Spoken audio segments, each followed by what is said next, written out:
Marcher sur les nuances, un plancher à la fois. Représentante aux ventes commerciales et designer d'intérieur efficace et passionné, pour l'Ancto Couvre-Sol Design, voici Chanel Rivard. Chanel Rivard, bonjour. Salut Charles. On parle de tapis aujourd'hui. On démystifie le tapis, la carpette et la mauvaise odeur et tout, puis tout. Ah, tu nous Mais parles... pas de tapis chez vous, ça pue. Le nombre de fois que j'ai entendu ça. Ah oui, pour vrai? Oui, ça vient qu'appuyer, à un moment donné, l'humidité et tout ça, là. On se le fait dire souvent, non? Oui, bien c'est sûr que ça, puis ramasse poussière, puis un petit peu, c'est comme tout ce qu'on entend à propos du tapis, là. Oui, donc il y a plein de mythes qui existent. Oui. Tout simplement. Mais est-ce que le tapis est encore populaire?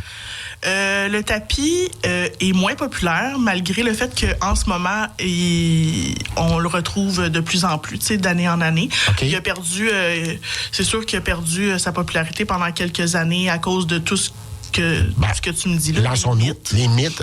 Premier mythe, les allergies. Est-ce que les tapis donnent des allergies? En fait, on s'entend, c'est un ramasse-poussière, puis les allergies commencent à partir de là. Je dirais que non. Le tapis ne donne pas des allergies. En fait, c'est juste que selon le Sauf type si de on tapis... en mange, évidemment. Moi, j'ai jamais mangé de tapis. Okay. Je sais pas pour toi, Charles. En tout cas, je juge pas. Je vais demander à maman. C'était petit. Mais non. Ça, c'est vraiment un mythe là, au niveau des allergies parce qu'en fait, c'est pas nécessairement la fibre de tapis puis le tapis en soi qui va donner des allergies. Ouais. C'est plus selon le type de tapis qu'on va choisir. C'est ce qui va emmagasiner, qui va retenir au sein de sa fibre qui, ça, va créer peut-être des problèmes. T'sais. OK. Donc, ce mythe-là, on n'est pas allergique au tapis, c'est à la poussière puis aux fibres. Oui, c'est plus qu'est-ce que ça va garder. Bon, est-ce que le tapis retient plus la poussière? On fait du pouce un peu sur l'allergie. Est-ce que le tapis retient plus la poussière que le carrelage ou que le plancher de bois franc? Ben encore là, ça a vraiment rapport avec le type de fibre qu'on va choisir. Tu sais, quand on est dans le tapis, là, quand on va se mettre à magasiner pour du tapis, en général, on va être devant deux types de tapis. On va être devant les types de tapis en fibre naturelle, puis ceux en fibre synthétique. Si on a déjà un problème en général dans sa vie avec tout ce qui est allergie, acariens, poussière, saleté, on devrait se tourner vers des types de tapis qui sont plutôt synthétiques. Okay. Parce que les types de tapis en fibre naturelle, comme c'est une fibre naturelle, qu'elle soit animale ou végétale, la fibre, elle est un petit peu poreuse. Donc, ce qui fait en sorte que ça garde les saletés ou les acariens. Puis c'est ça, en fait, qui va se développer au sein de notre carpette, puis qui va créer, au fil du temps, des problèmes, tu sais, de type allergène. Okay. C'est plus ce chose-là. Fait que c'est pour ça que il faut faire un petit peu attention à ce qu'on va choisir comme type de fibre selon notre mode de vie. Ben oui, puis facile à nettoyer, principalement. Il y a eu une résurgence du shag à un certain moment donné. J'ai fait « Oh my, les allergiques ». Mais c'est l'entretien, en fait. Oui, c'est l'entretien. Ce qu'on en fait. Comme je parlais des fibres, que ce soit naturel ou synthétique, là encore, il y a une grosse différence au niveau du traitement. Pas au niveau du traitement, mais au niveau de l'entretien, parce que la fibre naturelle va demander beaucoup plus d'entretien qu'une fibre synthétique. Okay. Pour justement, étant donné que la fibre naturelle est un peu plus poreuse, quand je pense à fibre naturelle, tu sais, je vais penser à des tapis en laine, en lin, en coton, en soie, tout ce type de catégorie-là.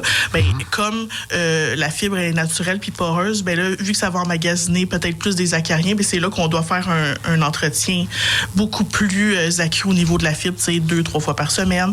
Ce que les gens vont peut-être pas faire. On shampouine ça encore, le tapis? On shampouine. Il peut y avoir des appareils à vapeur, tout ça. Ouais. Mais tu sais, quand on a un tapis en fibre naturelle, même si on peut faire un entretien quand même régulier chez soi, en général, c'est quand même recommandé d'avoir un nettoyage professionnel une fois de temps en temps. Comme les meubles, d'ailleurs, comme les divans, puis tout ça, on fait faire tout ça en même temps. On peut le faire. Il y en a des bons, là. Oui. C'est pas juste des escrocs. Mais non. non, mais il y en a qui font venir du monde, puis tu dis, mon Dieu, c'est plus sale que quand... Ils se sont peut-être inventés nettoyeurs de tapis, mais tu sais, quand on est dans la fibre naturelle, c'est un peu plus...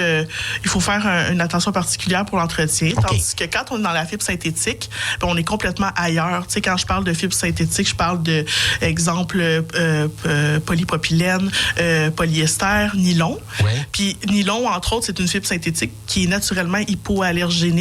Donc, naturellement, elle n'emmagasinera pas tout ce qui est acarien, saleté, puis elle va pas faire en sorte, pas juste de les emmagasiner, mais aussi avoir un développement de bactéries, tu sais, étant donné que c'est synthétique.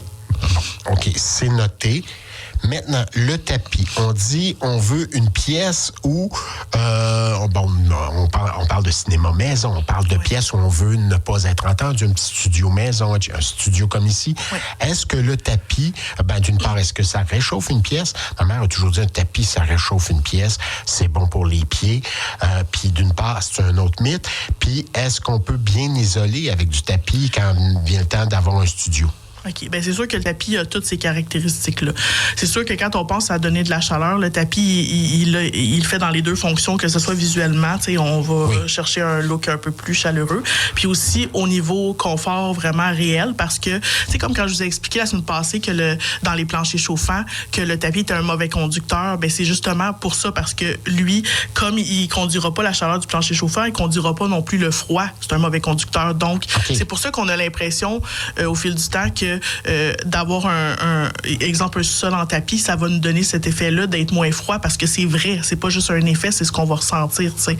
Puis au niveau de l'isolation aussi, donc quand on a un cinéma maison, comme ça conduit pas ni la chaleur ni le froid, ça conduira pas nécessairement non plus acoustiquement, donc on va avoir cet effet-là un peu plus de cocooning, tu sais, quand on va se mettre un cinéma maison à ce moment-là. Chanel, mettons une pièce froide, puis si on met un tapis, du coup, ça va être un peu plus chaud, même si on ne monte pas le chauffage? Bien là, c'est sûr que ça a quand même une limite. Oui. Sans dire qu'on va vraiment... C'est sûr que là, c'est tout le temps de comparaison des autres vêtements. Si je vais mettre une céramique versus un tapis sur le même plancher, exemple, un béton froid, est-ce que je vais ressentir vraiment comme une grande chaleur de la part du tapis? Non, mais est-ce que je vais vraiment être gelé des pieds? Probablement pas, tu sais, justement. Parce que je vais te parler de moi un peu, Chanel. Chez nous, j'ai une pièce mal isolée parce que c'est une maison des années 40-50 et l'isolation de l'époque, j'ai pas tout réisolé la maison. J'ai un bureau plutôt froid qui donne sur un mur, sur le mur de côté, plutôt froid. Maman a dit, puis quand on a acheté, je dis, il fait froid dans cette pièce-là, ça me tente pas d'ouvrir le mur, tout ça, c'est quand même des dépenses. Mais un tapis, Charles, un tapis. J'ai mis un tapis, puis effectivement, la pièce me semble un petit peu plus chaude. Oui, bien c'est sûr, parce que je sais pas aussi, je connais pas la densité du tapis que tu as pris, mais plus on va vers des tapis avec une fibre qui est dense... Une carpette achetée chez, je nommerai pas la place, là, puis ça marche. Fait qu'imagine un bon tapis. Que ça fait, oui, avec un tapis vraiment avec une fibre plus dense. Oui, le sous-tapis va aider aussi. Okay. Mais il faut quand même penser à chauffer la pièce parce que je veux pas, même si le tapis... Calme-moi pas matin. Même si le tapis synthétique emmagasine pas nécessairement des acariens ou des saletés en général, tout ça, il peut emmagasiner une certaine humidité, puis c'est là un petit peu l'inconfort. C'est plus dans l'humidité que la fraîcheur, vraiment. Là, bon. OK, c'est noté. Mais je te chicane une spécialiste, ben non, je sais bien. Une spécialiste Chanel Rivard chez Lanctot. On rappelle, ici à Longueuil, tout près du tunnel. Oui, 740 rue Jean-Neveu. J'allais le dire. Et du côté de Saint-Isidore également. Oui, 148 rue Boyer. Ça aussi, j'allais le dire. Bon, tu m'enlèves les mots de la bouche. À la semaine prochaine. Ben non, on se voit pas la semaine prochaine. Comment ça? Ben parce qu'on a fini les chroniques pour l'automne. Par contre, on se revoit au mois de mai. OK, on se revoit au mois de mai, au printemps. Ça te tente. Ben oui, ça me tente tout le temps. Merci, Chanel. Bonne journée. Là. Bye. Bye.